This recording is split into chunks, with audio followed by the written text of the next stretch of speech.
এই নাইটির কাপড়ের টুকরোটি দেখছেন, এই কাপড়ের টুকরোটি দিয়ে আমি বালিশের কভার বানাবো। তো তার জন্য আমি একটু মার্ক করে নিয়েছি, মার্ক করে সেই সাইজের কেটে নিয়েছি। যে এক্সট্রা টুকরোগুলো বেরিয়েছে ওগুলো ফেলবো না, ওগুলো দিয়ে ফিতে হবে। তো প্রথমে আমি মেশিনে নিয়ে গেলাম, নিয়ে গিয়ে সোজা লম্বা দিকটা সেলাই করছি।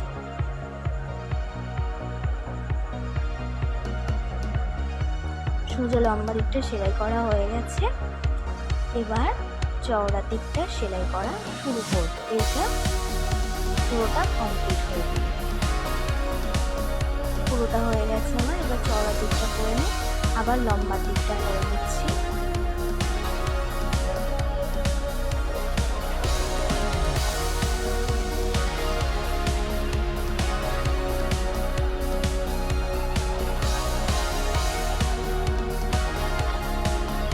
পুরোটা কমপ্লিট। এবার এই যে সামনের দিকটা, এইটা প্রথমে 1/2 ইঞ্চি, তারপর 1/2 ইঞ্চি মুড়ে ওই সুতোর সমান সমান সেলাই করে নেব।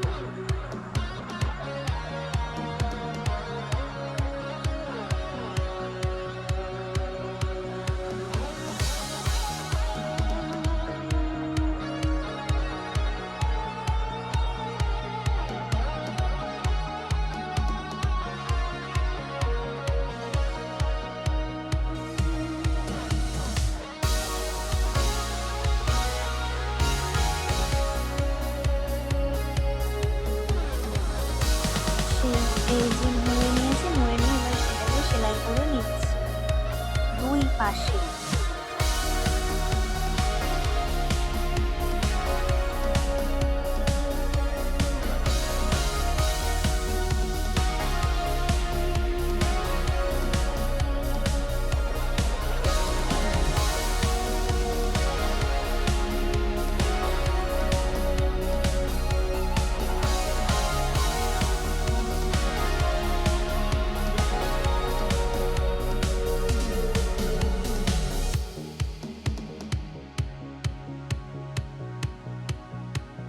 আপাতত আমি বালিশের কভারটি এইটুকু কমপ্লিট হয়েছে। এবার ফিতে বানাবো। ফিতে বানানোর জন্য আমি কাপড়টাকে প্রথমে 1/2 ইঞ্চি, দুদিকেই 1/2 ইঞ্চি করে তার উপর কাপড়টি চাপিয়ে সেলাই করে নিয়েছি। এবার এখানটায় বালিশের ওই যে বর্ডারটা তৈরি হয়েছে, বর্ডারটা বসাচ্ছি।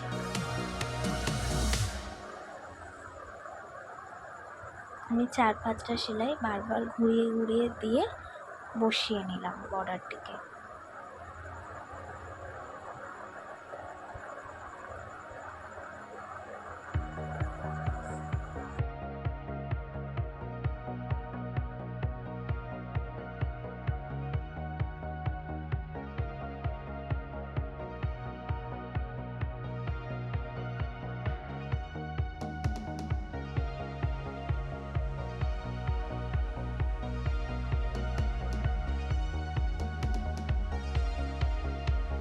তো এই ফিতেগুলো না 4টে করতে হবে। আমি একটা সেলাই করে দেখালাম আপনাদেরকে।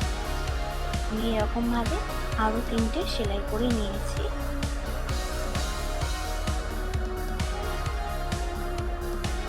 এবার ফিনিশিংটা দেখে নিই।